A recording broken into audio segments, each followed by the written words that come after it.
ยินดีต้อนรับเข้าสู่รายการ What the Tea นะครับรายการที่จะมาขุดคุยล้วงลึกนะครับเบื้องหลังนะครับเหล่าบรรดาควีนจาก Drag Race Thailand Season 3 นะครับแล้ววันนี้นะครับเป็นเกียรติมากๆเลยนั่งอยู่กับ1ในท็อป4นะครับของซีซั่นนี้นะฮะ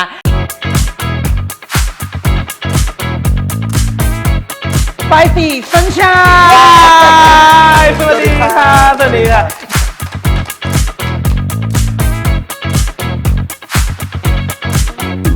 ยินดีต้อนรับนะฮะสไปซี่ซันชายสู่รายการ What the Tea ของเราและที่นั่งอยู่ตรงนี้ก็คือ Top 4 Drag Race Thailand Season 3 นะคะก็ก่อนอื่นเลยขอแสดงความดีใจนะด้วยเป็นอย่างยิ่งนะฮะอยากให้พูดถึงรายการนิดนึงตอนเราเข้าไปแข่งเนี่ยก่อนจะเข้าไปกับตอนที่เข้าไปอยู่ในรายการเนี่ยเป็นยังไงบ้างจริงๆอ่ะเราเป็นแฟนรายการนี้อยู่แล้วแล้วก่อนที่จะมาทำแดกอีกเราเพิ่งทำแดกมาประมาณ2 ปีเองอะไรเงี้ยแต่เรารู้สึกว่าพอมันมีอ่ะเราอยากพิสูจน์ตัวเองในแบบในด้านนี้เราอยากรู้ว่าเราจะไปแบบได้สุดแค่ไหนอะไรอย่างเงี้ยตอนที่รู้ว่าเราติดหนึ่งในแคสก็แบบตื่นเต้นมากเพราะเรารู้สึกว่าเราประสบการณ์เราก็ยังน้อยอะไรอย่างเงี้ยแต่เราก็เลยแบบไม่เป็นไรถ้าเขาเลือกแล้วเราก็ต้องทำทุกอย่างให้มันเต็มที่ทำให้มันดีที่สุดอะไรเงี้ยยากไหมฮะเหนื่อยไหมตอนเข้าไปอยู่ในรายการนะตรงนั้นเหนื่อยมากแบบคือหัวมันไม่ได้หยุดอะมันต้องคิดตลอดเวลาเพราะเราแบบใครจะบอกว่าเข้าไปในรายการแบบอุ๊ยอันนั้นง่ายอันนี้ง่ายไม่ง่ายนะเพราะรู้สึกว่าทุกอย่างที่เราอยู่หน้าเซตอยู่แบบตอนที่ถ่ายอะมันมีแรงกดดันหมดต่อให้แบบอุ๊ยอันเนี้ยเข้าทางฉันทำได้ไม่จริงเพราะว่าสุดท้ายแล้วในหัวเราคิดตลอดว่าเราจะทำไงให้เราชนะเราทำไงให้เราชนะมันมีความกดดันตลอดเวลาแต่คนที่พูดว่ามีความกดดันตลอดเวลาทำยังไงให้เราชนะทำยังไงให้เราชนะเป็นผู้ชนะในเอพิโซดที่เป็น Snatch Game ซึ่งต้องขอพูดก่อนเลยในฐานะแฟนรายการ Snatch Game เป็นอีกหนึ่ง challenge ที่ใหญ่มากตอนที่เราทำ challenge เนี้ยเราคิดไหมว่าเราจะชนะอะไรอย่างเงี้ยเอาตรงนะไม่คิดเลยนี่ก็ในหัวก็ยากจริงแต่เราก็ทำยังไงให้เราแบบรอดดีกว่าให้เราเซฟตอนนั้นคิดแค่ว่าทำไงให้เราเซฟแต่สไปซี่เล่นเป็นป้าตือถูกไหมอยากรู้ว่าเตรียมตัวยังไงกับการเล่นเป็นป้าตือทำไมถึงเลือกคาแรคเตอร์นี้มาเล่นใน Snatch Game ด้วยเราว่าป้าตือมีอิทธิพลในโซเชียลมากแล้วเราชอบดูป้าตือแบบทำคลิปแบบตอนเช้าแต่งตัวยังไงไปทำงานอะไรอย่างเงี้ยแล้วก็แบบนั่นแหละเป็นคนที่เราติดตามอยู่แล้วเรารู้สึกว่าเราเข้าใจคาแรคเตอร์เขาแล้วเราก็หยิบคาแรคเตอร์ตรงนั้นออกมาเล่นได้ขยี้มันได้ใช่ก็แต่ผลงานที่อย่างที่ทุกท่านเห็นเลยนะฮะท็อปฟอร์มนะฮะแต่ถ้าไม่พูดถึงเอพิโซดล่าสุดก็ไม่ได้หลังจากเอพิโซดที่5ที่สไปซี่ได้เล่น Snatch Game คาแรคเตอร์เป็นป้าตือและชาเลนจ์ล่าสุดเป็นชาเลนจ์สัมภาษณ์ซึ่งแขกรับเชิญก็คือป้าตือรู้สึกยังไงที่คนที่เราล้อเลียนใน Snatch Game เนี่ยต้องมานั่งให้เราสัมภาษณ์เนี่ยคำตอบคือกดดันบ้างไหมเราอยากรู้แบบว่าคือเราอ่ะจริงๆเราเป็นคนแบบขี้ประหม่ามากและยิ่งพอเจอตัวจริงอ่ะเราเคยเห็นแบบดูในโซเชียลเคยเห็นตัวจริงแบบผ่านๆไม่ได้แบบมานั่งคุยอะไรอย่างเงี้ยจริงจังมันประหม่าสุดๆไม่รู้จะพูดยังไงจะเริ่มยังไงแล้วคิดว่า performance เราในเอพิโซดล่าสุดเป็นยังไงบ้างในฐานะแฟนคลับป้าตือเป็นยังไงบ้างฮะสคริปต์เลยได้ไหมคะ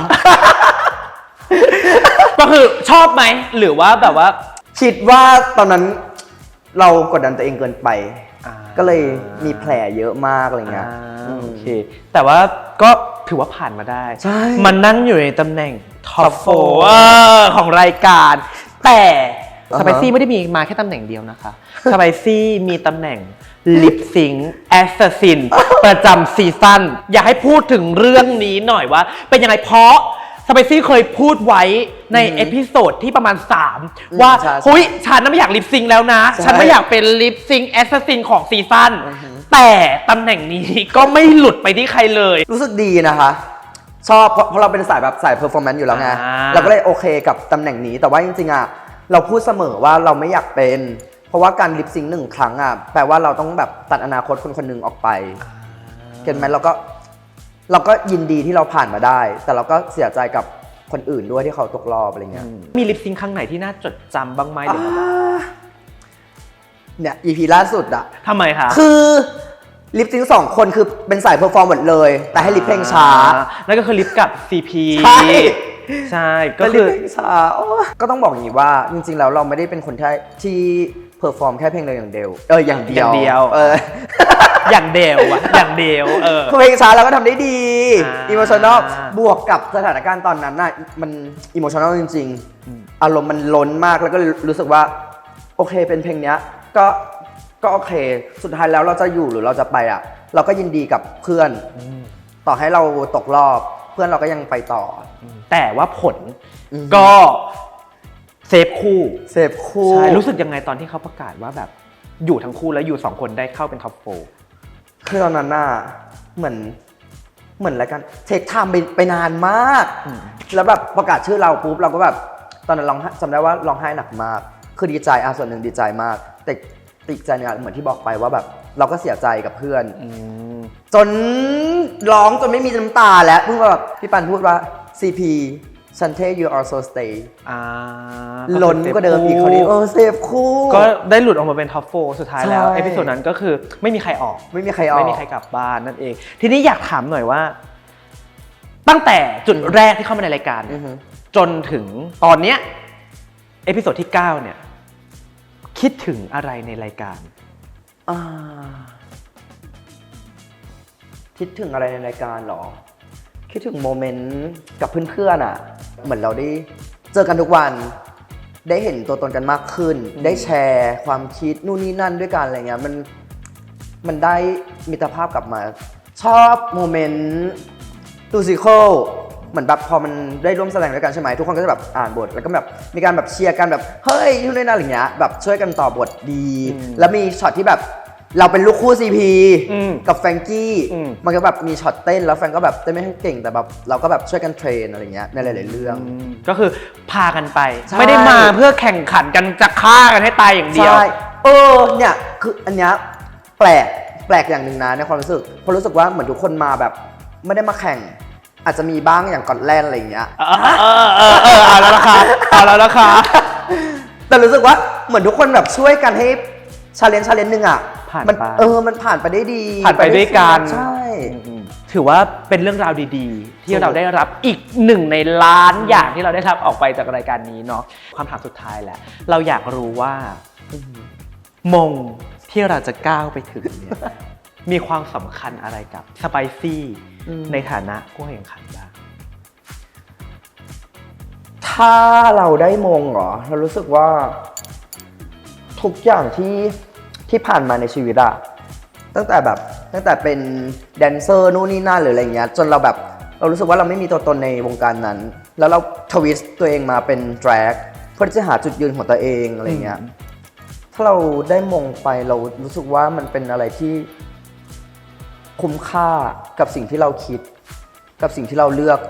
ที่จะทำมากๆ มันเป็นเช็คพอยต์ในการเดินทาง ถูก อยากให้สไปซี่เนี่ยฝากผลงานหน่อย ฝากติดตามผลงานด้วยนะคะ Spicy Sunshine ค่ะ ใน IG Twitter TikTok อะไรอย่างนี้